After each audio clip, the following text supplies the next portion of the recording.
that. Well, I didn't have it on camera last I time. joined the Marine Corps to get a break from the Catholic nuns who were beating me up every day. Mm. So I figured I'd try the Marine Corps. Okay. And you were in the, but there's more because you were in the corner. I'm teasing. No. I just threw a little light in there. What happened was I was in fifth grade, and they called it jug at the time. I was put into a corner for the majority of the year, and my assignment was to write a history of the United States book that was about this. That my punishment was to write the book. But instead, I read the book, and I just would scribble every day a little bit. And after, it was a pictorial history of World War II. And I said to myself, there's no way I can live in this country and not serve it. After that, it was an eye-opener to me. And I stuck to my word, and then I joined the Marine Corps when I graduated high school. Did you choose infantry or? Everybody was infantry at that time. If you joined the Marine Corps, you were going infantry, unless you were a college graduate. And how did you wind up going to Vietnam? Assigned to 3-5 or got shipped to Pendleton and then? Went to Pendleton. Went to boot camp in San Diego. Went to infantry training in Pendleton. Went to basic infantry training at Pendleton. Went home on a 20-day leave and then came back and went to staging battalion for 2 weeks. Took a 20-day leave and went to Nam. Okay. And when you got to Nam, it was just you went to this battalion, these guys went to this battalion. Correct. Did you know anything about, like, from a history standpoint, did you know anything about 3-5? Obviously, like Sledge's book or anything? I had no knowledge of the Marine Corps whatsoever. It was the only branch that offered 2 years. I wanted 2 years. So that's why the Marine Corps versus the Army, just 2 years. Correct. Okay. And what about how did you wind up in the Marine Corps? Well, I just joined. I wanted to be in the service. I wasn't sold on the Marine Corps. I just didn't know what was available. So I was down at the recruiting office, and the Navy said they didn't want me because I hadn't finished high school. Okay. The Air Force didn't want me because I hadn't finished high school.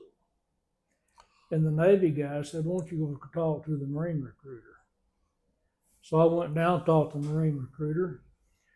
He said, how old are you? And I told him. He said, okay. And he's writing. He said, you graduated from Wichita Falls High School in 1968. You want to be a Marine? Heck yeah. He signed me up. They put an ad in the newspaper. Tommy Lindsay joined the Marine Corps, graduate of Wichita Falls High in 1968. I still have the clipping. Yeah. But it was one of the best things I ever did. The Marine Corps was good for me. Why is that? Gave me some direction and again, provided opportunity. And did you, so for both of you, obviously you joined the Marine Corps, you knew Vietnam was going on. Did that enter into your mind, or you wanted to go to Vietnam, or? It was like we knew, but we really didn't. You're 18. You're going where the action is anyway. It didn't deter us. And I didn't think you had a choice. I didn't either, really. Yeah. Everybody went. They didn't. When I joined, they didn't ask me if I wanted to be infantry or do you want to fly jets or what. I just figured everybody joined was a rifleman. Did you guys get to Kilo Company around the same time? We was Mike Company. I'm sorry, Mike. You guys get to Mike Company around the same time? Tommy got to Vietnam 1 month before me. Okay. So what was the first month in Vietnam like? Well, it was it's educational. I mean, when you get there, you don't know what to expect. I earned my combat action ribbon on my very first patrol. Mm-hmm. It was a pretty busy month. Yeah. Yeah. When you got to Vietnam, did they do like a regimental school or a battalion school, or you just went right to a company and right out the gate? We arrived in Da Nang at the airport, and they flew us on helicopters out to Anwar Combat Base. I was there 2 days. no training involved, just issuing gear. Yeah. And on the third day, got shipped out to the platoon. Where's the platoon at? At that time, it was on Hill 25. Yeah. Same thing for you, just right. Yeah, just got there. They had just a informal 2-day crash course on, what to look for. And, Yeah. but then we went on whole watch, and I stay away. I don't think Tommy and I have ever even talked war stories unless there's a little humor to it. Yeah. My third night there, we were in Anwa, which was a huge, sprawling, filthy, dirty fire base. And Staff Sergeant told me, see where that, he said, one thing you got to learn, never point over here. He told me. I said, okay. He says, you see that hole out there where the Buddha or the pagoda is? Yeah, I said, yeah. He thought, you're going to meet me there at 18:30 hours. That's going to be your assignment tonight. I got there about 1800, nobody showed up. About 18:30, Staff Sergeant Burkhart, Tommy, I don't know if you remember him. Yeah. And he came. I could tell the way he walked. He would have his rifle down low to the ground. He'd walk like that. I could barely make him out because it was getting dark. And it was him. I was very happy to see him. So he got in a hole with me, wire around us. And he was on my right. And he put his arm around my shoulder, and our helmets touched. And he was just about to say something, and a round came through and brushed our ears. Where it came from, I have no idea. Yeah. And I went that way, and he went that way, and our helmets went up in the air and landed right on the dirt ground together. Yeah. And he said, God, blip, you blipping new guys, every time I blip and get next to one of you bleeps, I almost get killed. He grabbed his helmet. He took off to the next hole. Yeah. And so I waited another half hour, and Leo Manharis and Bueller and Kelly showed up. There was 4 guys on a huge fighting hole. Yeah. And man, that was the beginning. That was my baptism. Yeah. And then, so jumping up, just because we mentioned it, to Kemple, what action was that like? By that time, were you guys pretty seasoned? And Tommy knows more about that than I do. Yeah. That was on August the 27th. Okay. We'd been there 6 months. Yeah. 6 or 8 months at the time. Yeah. That was off of. That was near Hill 37. Okay. And it was just going through. Was that a patrol, like a squad size patrol, a platoon? Was it operation or? That was. I wasn't actually on the patrol. We was nearby, and they had a platoon size on that patrol. Yeah. And so someone hit a mine, correct? The point man, which happened to be Dan Bennett, which he was due to rotate, he should have gone back to the rear on the previous resupply. It was time for him to go home. But he wanted to take his squad out on one more patrol before he left. And, so he was taking his squad out again. We was nearby, but ended up he was walking point. Now, I don't know why he was walking point since I wasn't with them, but they left the tree line and was walking out across the open paddy, and they happened to be walking in the tracks left by an Amtrak. And there was probably a 500-pound bomb ruby trapped in there.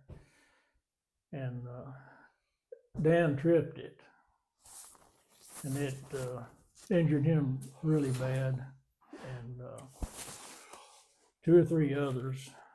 Well, Michael Kemple was the corpsman, and he was farther back in the line, but him and Dan was real good buddies. So Michael was starting up there to help all of them, not just Dan.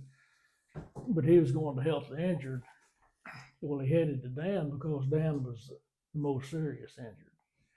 Well, Michael tripped another booby trap, which got him. Mm. And I mean, we was close enough. We heard the explosions and seen the smoke from each one.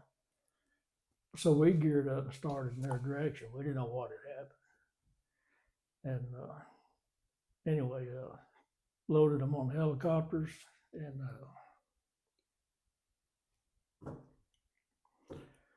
they, I think they was both dead before they got to the hospital. Yeah. And were you saying you talked to the corpsman who made it to Kemple, correct? Joe Boydell. Joe told me, I told Chris earlier, Joe told me, you know, like I said, he doesn't open up that much. Yeah. Joe, for a long time. And he said he looked down at Kemple and he said he was cut in half. And he told, Kemple looked up to him and said, "How is it?" And Joe said, it's not good, but you're going to be all right. And Kemple said, "Don't bullshit me." He told him it's bad. Yeah. That was it. Well, by that time in the war, were you guys experiencing a lot of more booby traps than direct fire, or was it a good mix of both types of action? Depends on the area. Now, that area, we had an awful lot of booby trap harassment, a lot of it. Yeah. That was called the Funons. And it was pretty heavily booby trap. Mm. Going back to when you guys first got to my company, yeah, there's like always a stereotype of like no one talks to the new guys and stuff. Like you kind of said that. Did you guys experience that, or you kind of had to earn? Yeah. Well, they're leery of you. I know that. They were with me anyway. Yeah. They didn't know who I was or anything like that. And there was all kinds of CID investigations going on too. There was fraggings. There was dope. And so there were guys from CID, and you know, like they were, you know, once they get to know you though, everything changes, you know. So that's what I experienced at first. Did you get any of that, Tom? I never was really treated like a new guy. No. I fell in pretty quickly. No. I guess because of the stuff we was all involved in. They can tell you had cop blood in you, I guess. No, not at that time. You're aspiring. So we talked about dope a little bit. Did guys use it outside the wire, or it was mostly in the rear? Was that kind of looked down upon? I wasn't part of it. Yeah. You know, I mean, never did I see anybody partake outside the wire ever. Never. You know, and we stand down for a couple of days. They used to call us juicers. You know, we would have our warm Carling's Black Label beer. That was our thrill. Yeah. You know, but I'm sure it went on, but I didn't have anything to see it or anything. So you same. Pretty much. I never was a part of none of that either. Yeah. But So I never seen any out in the field. Let me make sure this is still down.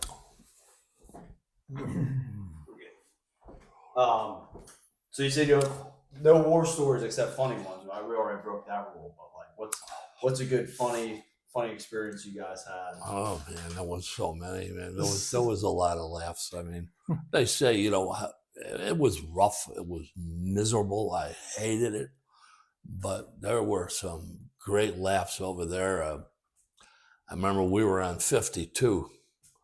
You remember Dunn? I do. Okay. Bernie Dunn. He was up on it. Was a halfway decent hill. However, we were getting these rockets from 122, those silver Chinese tall rockets. The reason I know to describe them because one of them landed in front of my hooch. It was a dud, another dud in my life. And there it was sticking up like that. And wow. But Bernie was out there on top of the CP. They had a sandbag hooch up there. And he had his radio blaring, and he was doing the funky chicken, and he stepped on the hell box from a claymore. just I think it was Lieutenant Martinez come out. And he's everybody went down, and Dunn said, I stepped on the hell box, sir. And I think it was Martinez. He says, okay, no more funky chicken out here, Bernie. There was a lot of funny stuff out there, man. You had to laugh. Yeah, well, it makes the funny times more funny almost because how rough it is. It's like, but no, it's not funny to anyone else. No, nobody else. You remember humping up Nui Song Soo out of Van Wall? We're in Arizona? No. It was been on that big tall mountain right just out of Van Wall. We'd go up there on day watches a lot of times. We was on that one time in extremely hot day. It was so hot on top of that mountain you couldn't hardly breathe. Well, on the way back, Alligator Lake is right. Right, yeah. Bernie Dunn was there. Me and Bernie Dunn, I think Philip Peake and maybe Mike Connell. I don't remember. Well, anyway, we was on the way back down Nui Song Soo. We get to Alligator Lake. We said, let's get in the water and cool off. Yeah, we did the same thing. So Bernie Dunn, he was going to be first to watch. He stayed up, be on watch for us. Well, the other three of us, we strip off and jump out there in the water. We're out there scattered out about like we are right now in that cool water.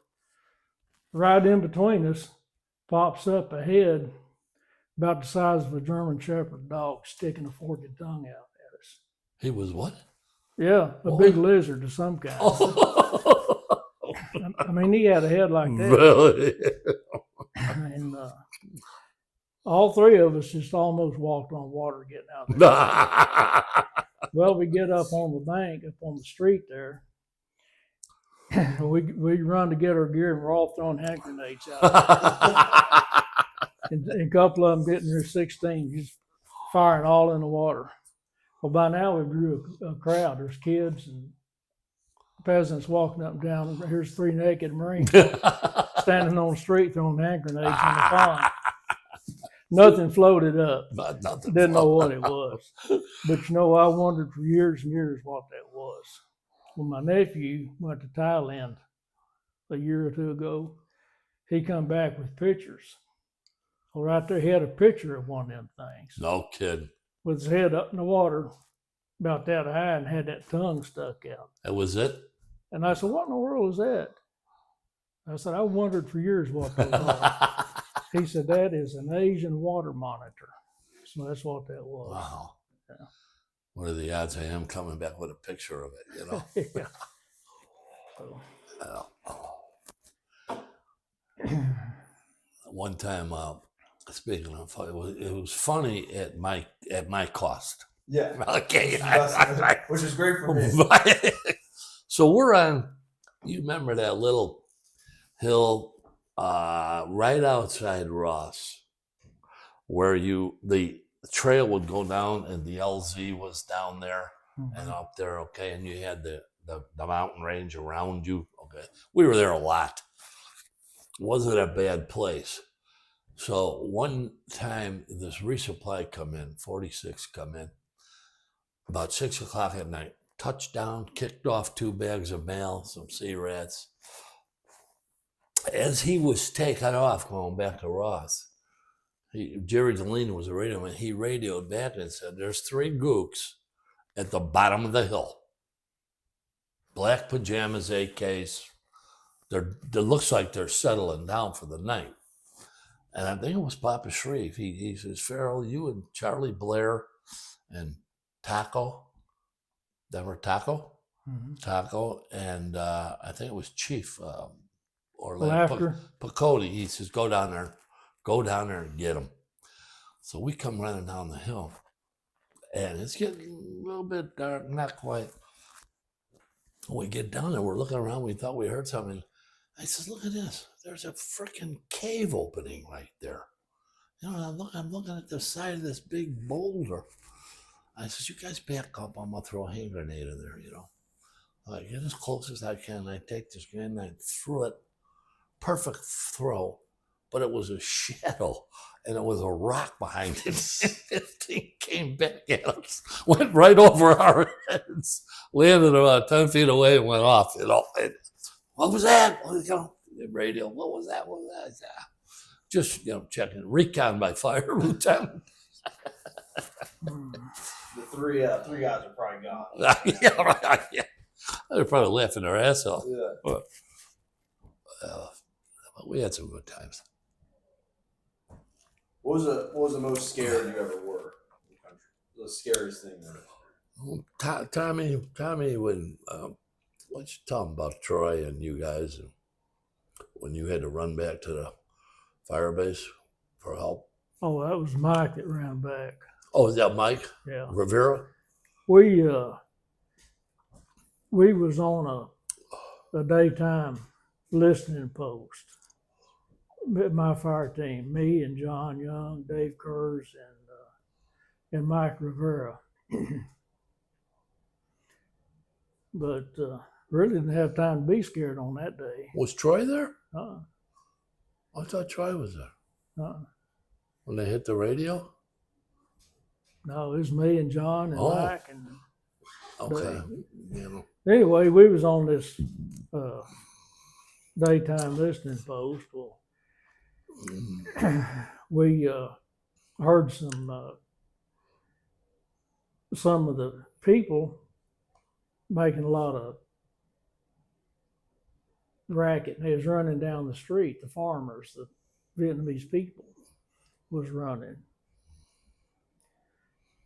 Well, I started out there to see what's going on, and John and Dave followed me out there to the street. Well, there was VC coming out of a tree line, and the people was running. Well, about that time, I told John and Dave to go back, to get back where we had set up, so we could kind of get something together. But anyway, a rocket, an RPG, was shot at us, and it hit the ground right by Dave. He's the radio man. Well, he was carrying the radio by his strap. He didn't have it on his back, which saved his life. The radio absorbed most of the blast, but he lost a leg, and John was right behind him, and he caught shrapnel all in the front part of his body. His lungs was hit. Of course, they were both down, and by now we're getting small arms fire. And the radio don't work, you can't call for help. And the blast set off the smoke grenades that was Right. on the radio, which was like a target. It identified where we was exactly. Well, Dave lost his leg. John was in the grass. He couldn't breathe. And we was getting small arms fire. Well, I grabbed the radio and I ran the distance away and threw it, and then went back to them, and that drew some of the fire away from us because they was shooting it where the smoke was. Well, Dave put a tourniquet on his leg, and Mike was gone. He went down the road to get help because we couldn't call for help. The radio was destroyed. Got a tourniquet on Dave, and him being a radio man, he's carrying a 45. I told him I gave him his 45, told him to shoot anything that come through the grass. And so I went back. It wasn't that far apart. They was like from here to that window, but the grass was tall. Oh, the gooks So were? Huh? The gooks were? No, the different distance between John and Dave, Oh. where they fell. And so I was going back and forth between John and Dave, trying to help each one. Well, I gave Dave his pistol and told him to shoot anything come through the grass because John had to have more help. He wasn't breathing. Well, I gave John mouth to mouth, blew him up all he could stand. He finally kind of pushed me away. He was getting breath, but we were still getting small arm fire through the grass. And Dave was telling me to take cover. I said, well, there ain't no cover. Besides, I'm with you. Mhm. Well, it wasn't too long. It's probably a little over a mile from where we was to the CP. And Mike got to there, and he told them where it was and what we needed, which they had already saddled up. They was fixing to come anyway because they couldn't raise us on the Right. radio. So anyway, it wasn't too long before they had help there, and called in a helicopter for them. But I knew Dave was gonna be all right, but I didn't know about John. So how long did it take Rivera to get back? He didn't come back with them. Oh, he did? He was, by the time he got back, he was spent. He couldn't. Yeah. He stayed there. It was a little over a mile. So Yeah, mile. however long it takes to run a mile, Right. and then for them to get from there, Right. Yeah. 20 minutes maybe. It's a long 20 minutes, so. Yeah. Um, But it was probably, I don't know, it was a couple, 3 weeks before we knew if John lived or not. We didn't Really? know. yeah, he was that bad, huh? Yeah.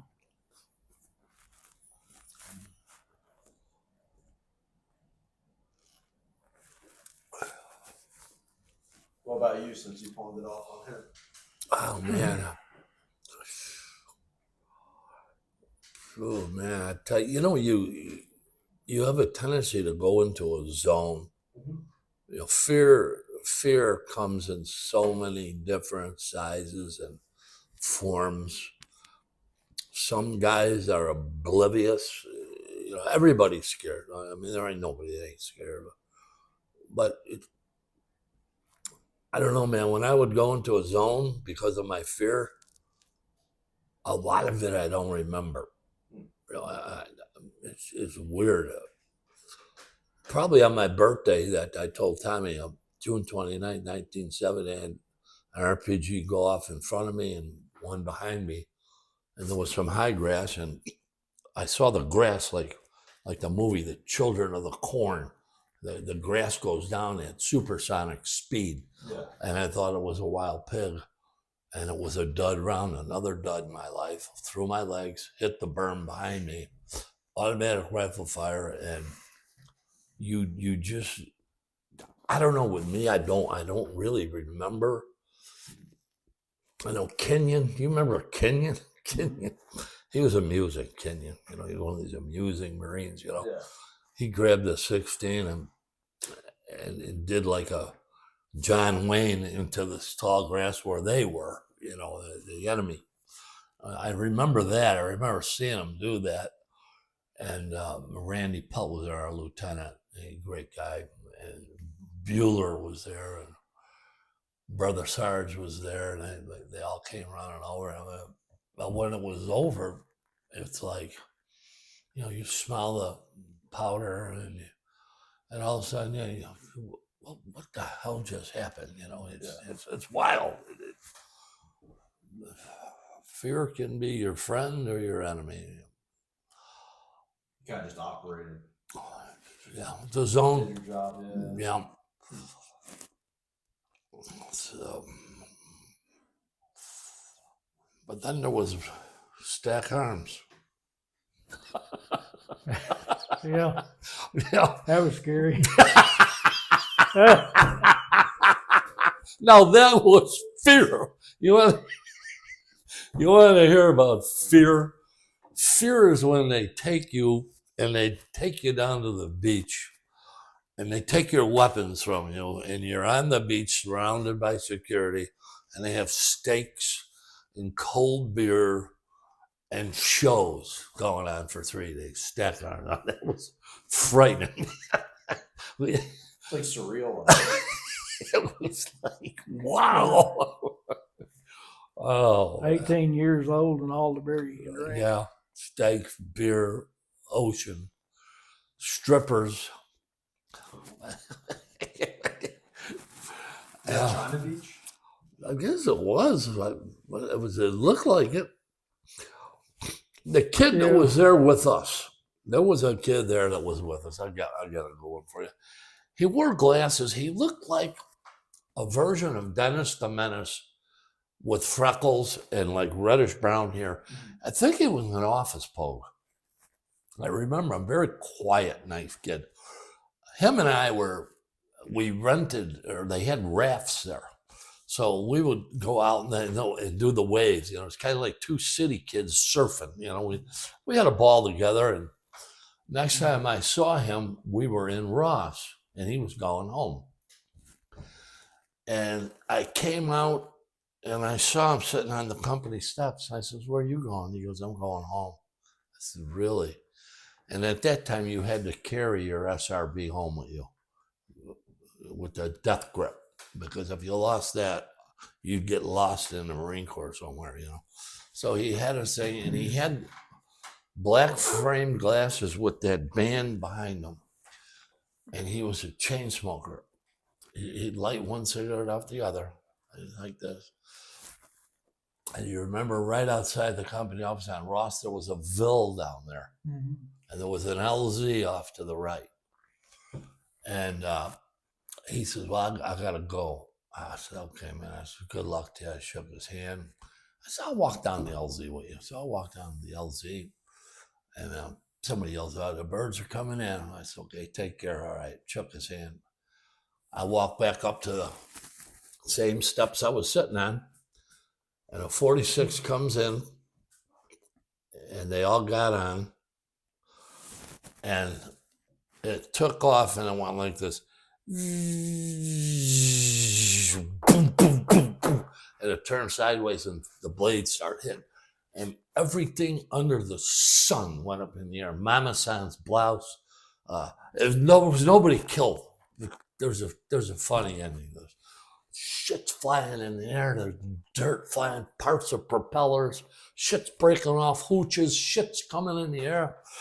And I thought, oh my God, he got killed on his last day.